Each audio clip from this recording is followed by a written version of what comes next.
Hi. Um, I do not know how to really start this.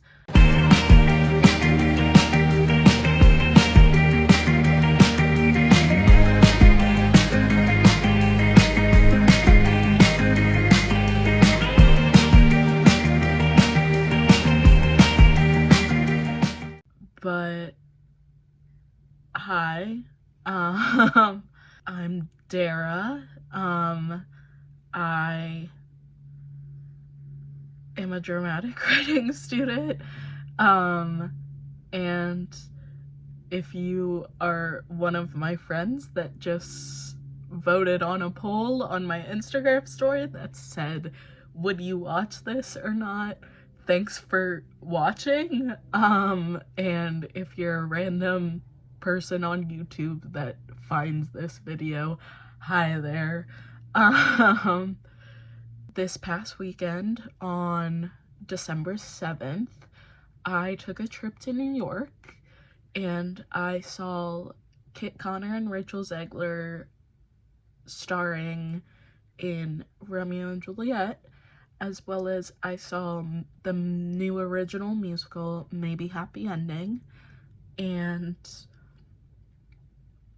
yeah, I have a lot of thoughts, and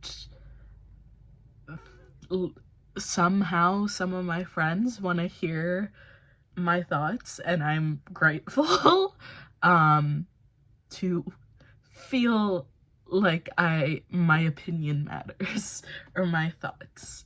I said I was a dramatic writing major. A lot of people get confused when I tell them that I am not a fan of Shakespeare. I know, guys. Crazy. I just don't vibe with like the old English and the way you have to like really translate it.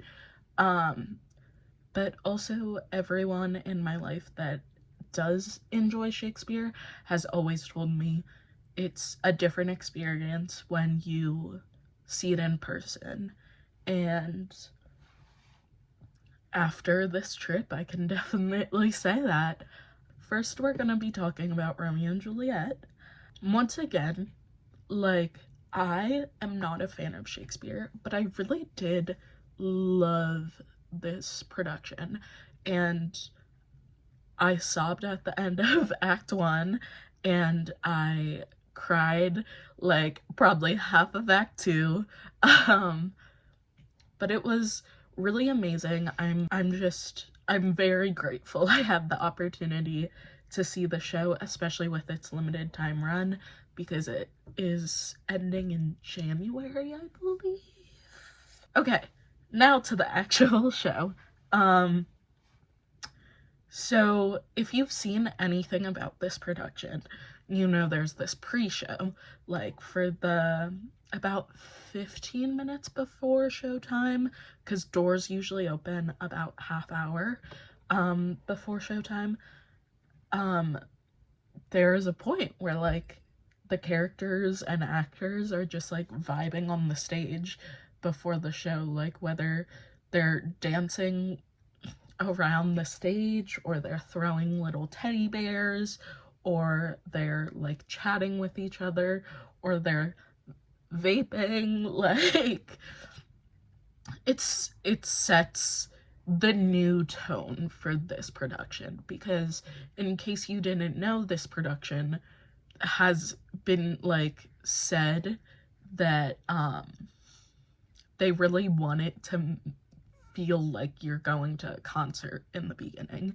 So there's a lot of like dancing, there's a lot of music going on.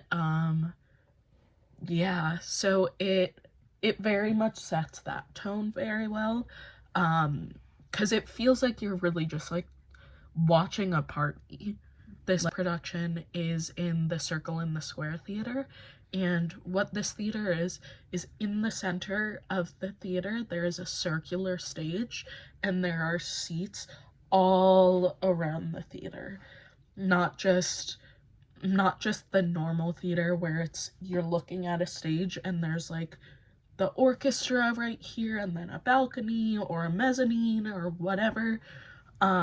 You already going into it, like, you knew this venue is gonna, like, make it more interactive and, like, kind of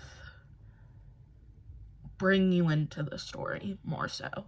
The stage design was great. There's a point where, like, half the stage, like, flips over, and it's really cool. And then there's like 2 platforms. Funny enough, me and my party were a few seats away from a platform that Kit Connor as Romeo was there multiple times. Really fun experience. Once again, it really, like, brings you into the story. And it was really fun because, like, a lot of cast members would be, like, vibing around us and such. As well as also they very much use their catwalk as a way for the characters to exit and enter. So there's a lot of times where the actors are, like, climbing up ladders and, like, coming down ladders. But there's also multiple times where Romeo and the friar and just so many of the characters are just, like, going through the aisles and such.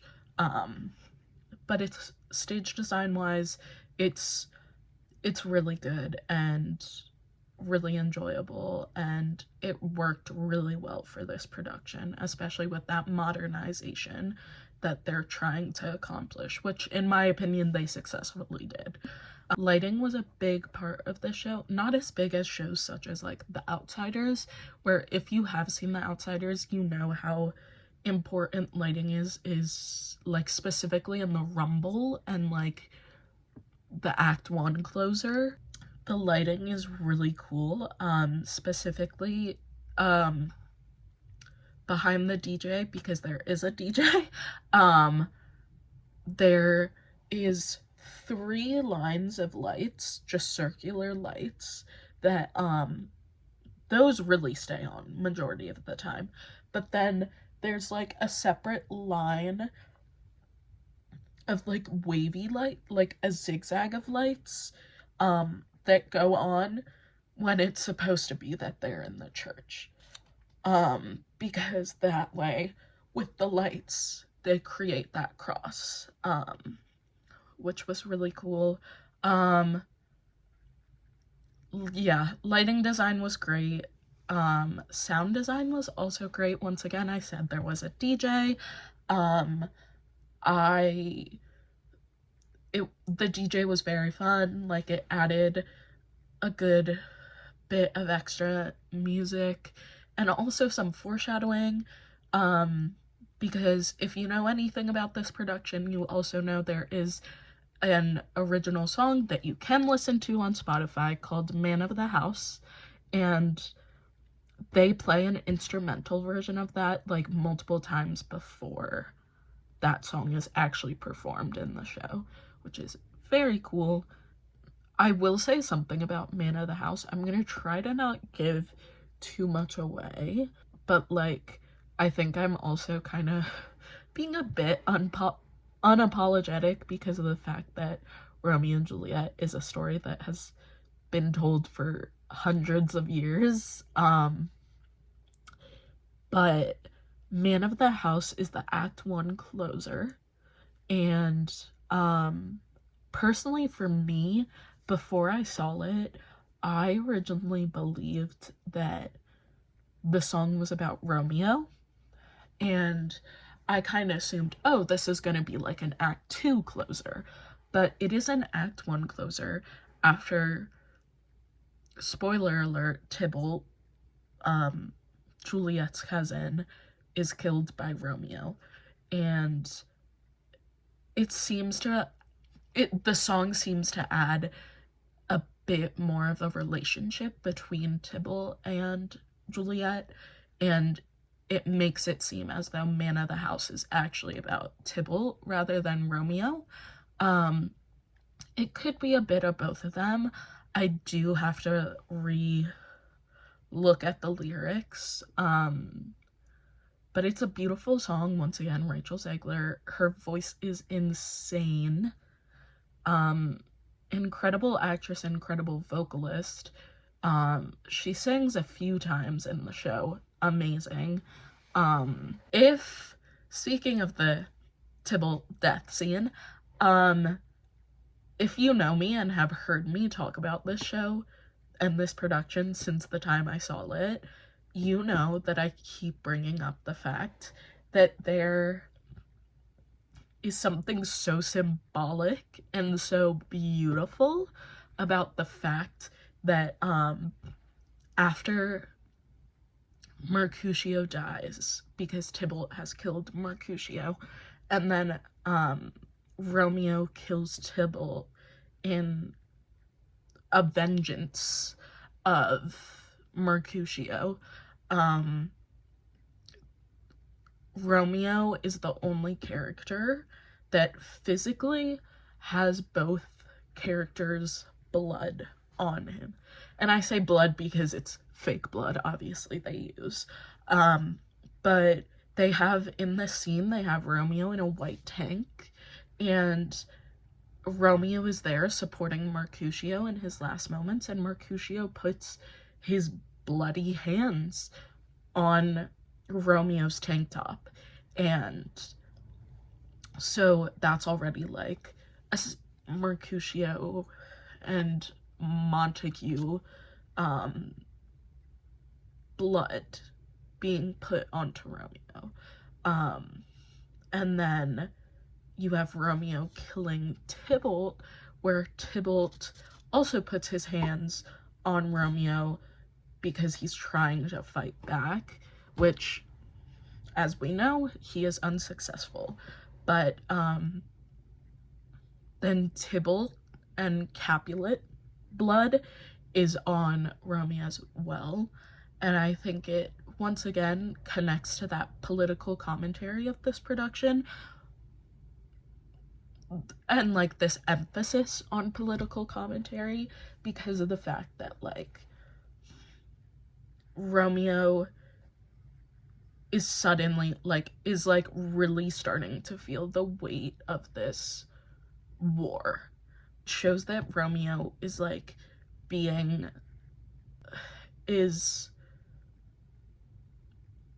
is finally feeling the weight of the world and the war that he has become trapped in. Speaking about Romeo, I love how silly goofy he is. It's like, I've realized I like Romeo when he is like very like silly goofy, and he like, whichever actor it is, like really plays into his lovesickness, in that like it's kind of embarrassing, but it's also like he takes pride in it and is like willing to do so much. The balcony scene was wonderful. Once again, did that humor, that like silliness so well.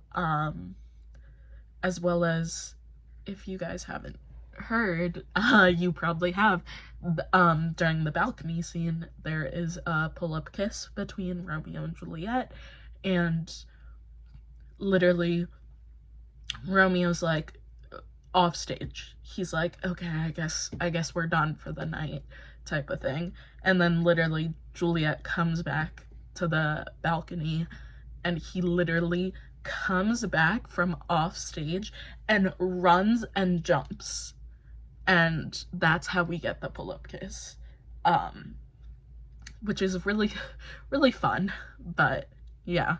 Obviously, this is very much a story about generational trauma.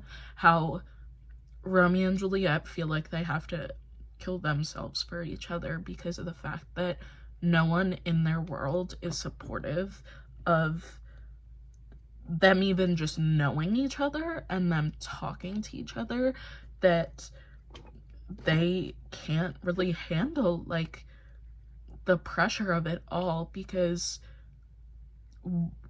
Juliet's father literally threatens to disown her pretty much, because she's like, if I get married, I'm gonna be marrying Romeo, and he's like,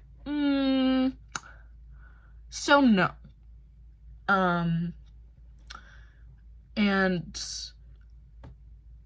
like, yeah, like, it's, in case you genuinely cannot tell, like, Romeo and Juliet is very much about generational trauma. The younger generations are pressured into hating the other side because of the fact that the parents and the generations before them and all their ancestors started hating them and started like forcing this vibe onto them. But they do add some more humorous things, especially within the wardrobe. Every time I talk about the character Paris in this production, I have to bring up his shirt. He wears a neon pink t-shirt that says "Gift from God" in, I believe, Comic Sans font, which already sets the tone for Paris and like sets the tone of like him kind of being unserious, even though he's supposed to be like over a decade older than Juliet, probably closer to 2 decades older. Because once again, Juliet is 13 years old. Romeo, I believe, is supposed to be around 20. I may be wrong. Shakespeare fans, please don't come at me. I'm pretty sure, like, Romeo is still an adult, but he's like a newer adult than Paris is. But one of the things that Paris adds more humor with is there is a new scene. I'm not gonna go too much into detail, because if you do have a chance to go see it, I want you guys to be surprised, but there is a scene in Act 2 that is added between Paris and the DJ. Very fun, a nice icebreaker from the bit of darkness of this show.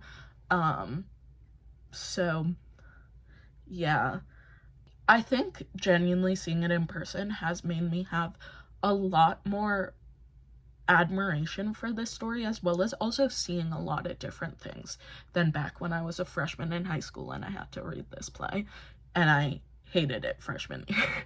I also had to watch 2 film versions of it, and I did not like either of them.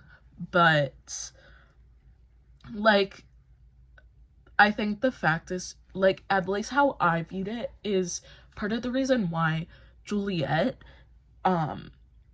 reciprocates the like entranced and like intrigue that Romeo has of her, is the fact that like Juliet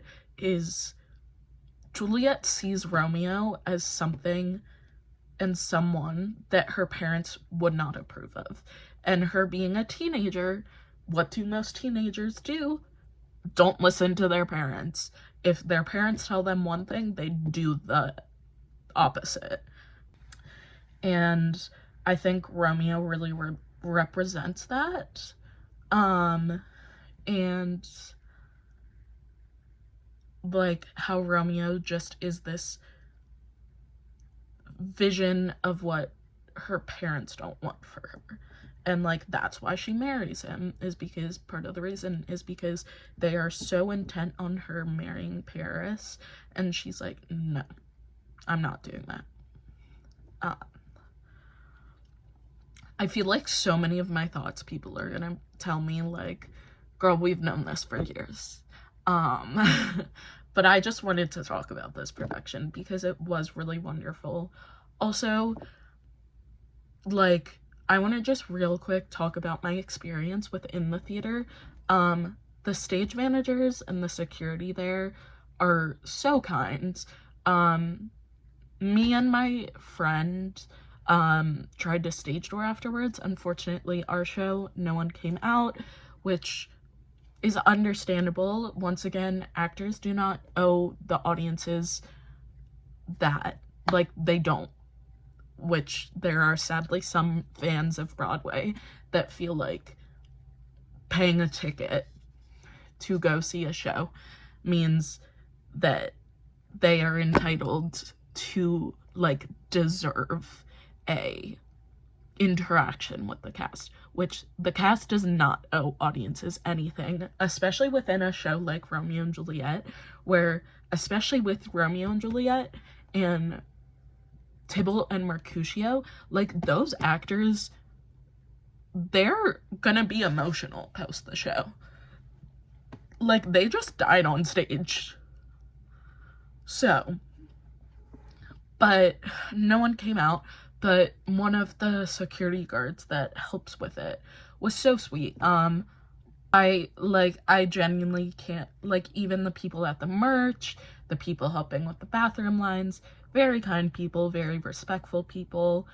It's a wonderful production. If you have a chance and the money and the time, please try to go see this before it closes. It's really wonderful. It gave me a new appreciation for Romeo and Juliet. It made me see the story in a different light. Once again, I'm not a big fan of Shakespeare, but truly I adored this production, and the way they modernized it, as well as them almost like being able to emphasize a lot of the political commentary of the show.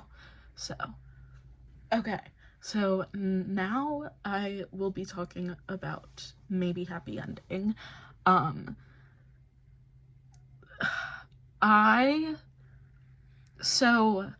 Fun fact, my friend and I, because my sister and her friend, because we were going on a Saturday, which, if you are not aware, Saturdays are one of the days that most shows have two performances, a matinee and a night show. So since we were going on a Saturday, obviously all four of us saw Romeo and Juliet together, and then at night my sister and her friend saw Oh Mary, which I saw this summer, and me and my friend saw Maybe Happy Ending. But for a while, my friend and I were planning on seeing Water for Elephants, because Water for Elephants closed the following day. I've heard great things, but I love some good original content, and I am a true believer in the fact that there is some desperate need for original content and original stories being told within any type of media, whether it's movies, it's TV shows, it's musicals, it's plays. Everything you see nowadays is a adaptation of a book, and a reboot of a movie is a TV show version inspired by a movie, a musical about a movie, like a musical about a book. And so I just am a true believer in the fact that there is such a desperate need for new stories to be told that are not based off of books or movies or other things. Also biopics and biomusicals. Once again, we need more original stories. Like, yeah, I think it's so important for new stories to be told. And this is one of the few shows on Broadway right now that is original songs, because there's also a lot of jukebox musicals nowadays. And it's all original songs, and it's an original story, and it's a beautiful one of that. So I'm gonna real quick give a small summary of the show. Once again, it's called Maybe Happy Ending. It's starring Darren Criss and Helen J. Shen. There's only 4 actors on stage in the show.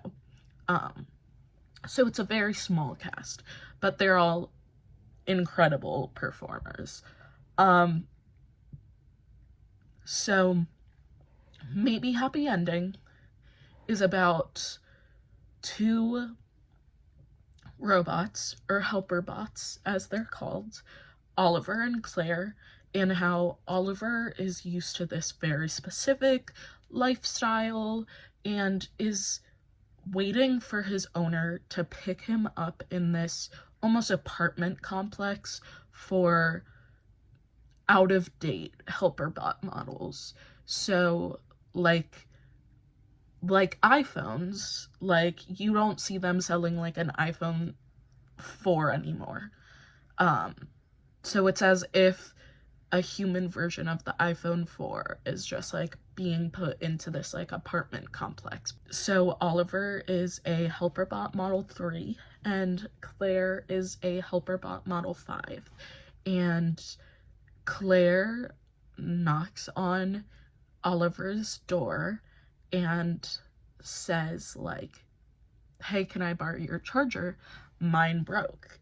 And Oliver's like caught off guard. He's so used to this lifestyle, this specific one, and so it catches him off guard, and it's all about how they impact one another and their relationships with their owners. And it's a beautiful story about love and how you should treasure it, and how you should also treasure time, because you don't always know how much you have left.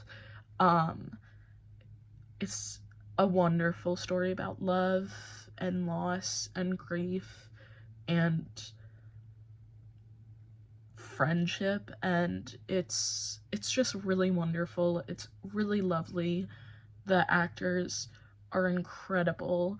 I want to tell you guys how it ends so bad, but they did today, or maybe it was today they announced that there is a new block of tickets, so it will be in the Belasco Theater until September of 2025 at least. So now you have a little under a year. You have 10 months? At least. Well, yeah, but so definitely if you have a chance, go see it, especially since I truly believe it has a chance to sweep the Tonys this year. It better get a Best New Musical nomination, and I think it has a good chance at winning Best New Musical. Helen J. Shen, who plays Claire, remarkable. Her vocals, insane. And she's just a sweet person. Met her at stage door. She's so sweet. And so talented. She better be getting a Tony nomination for Best Lead Actress in a Musical. If not, win it. I am so serious. And it is her Broadway debut, which is insane because, once again, she is so good. The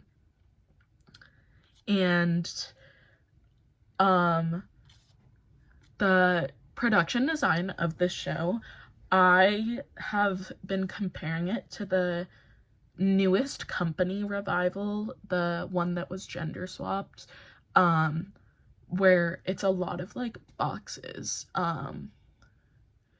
It's boxes showing the different rooms and they move throughout the stage type of thing. It's very cool, as well as it also has kind of a bit of the Dear Evan Hansen production design as well, because they have those clear screen translucent screens that like things are projected onto it. So it's a very fun production design. Also lighting, there's this one beautiful scene. Once again, I'm not gonna go in too much depth, sorry guys, I don't want to give spoilers, but there's this beautiful scene with fireflies that are just like lights around the entire stage, and it's the entire orchestra and band come out on stage, and it's stunning. I broke down during that scene. I broke down a lot during the show. The show is also an hour and a half, no intermission. But most lovely thing, like, the music was so good. I love the significance of fireflies within the show.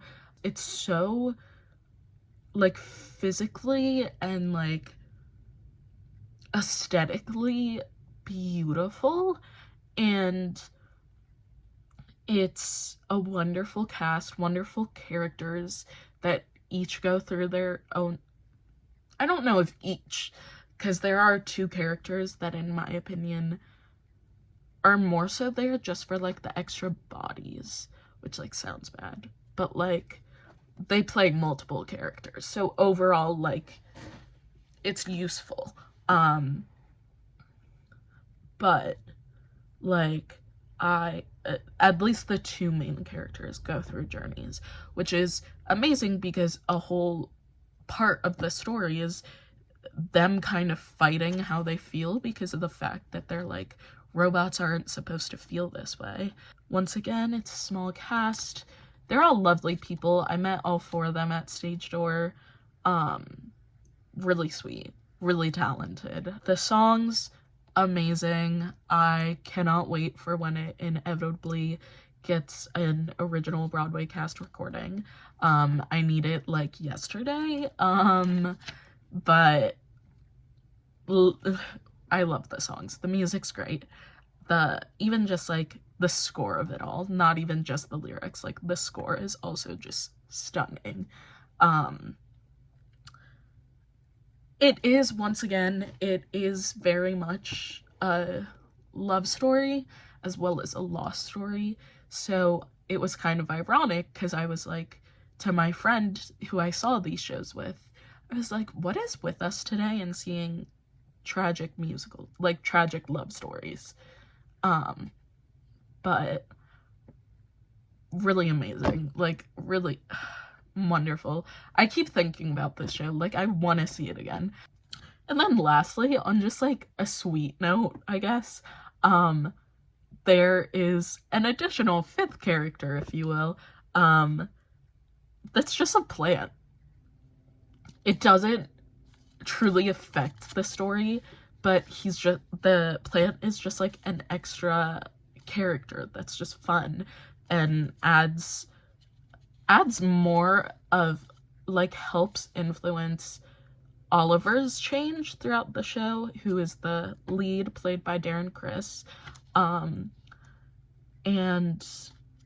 like, this plant's name is Hwaboon. Hopefully I'm pronouncing that correctly. And it's just like this cute little plant that like Oliver feels so responsible for and like acts like it's his own child. And it's a very sweet character because it helps the conversation between Claire and Oliver like start, as well as it gives Oliver like this friend besides Claire and like this constant. So Hwaboon's great. I love Hwaboon. But I genuinely love this show. It may be one of my favorites that I saw this year. Yeah, I would love to talk more about either of these shows. If there is something that you guys want to discuss with me, post this video, as well as ask some questions. I will hopefully edit my Instagram user right here in case you're just a random YouTube viewer that was like, oh, this looks cool. And if you are one of those people, thank you. This is my like first video on my YouTube, because I forgot I made one, and I love talking about musicals. I will gladly talk about more musicals if people want me to.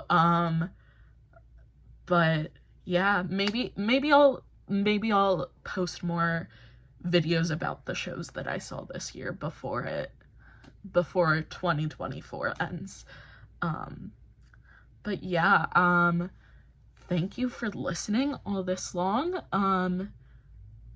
And hopefully you enjoyed. Hopefully I did not upset you with some of my opinions. And yeah, I gave you my Instagram. If you want to follow along for more of me, you can go ahead and follow there. Yeah, thanks for watching.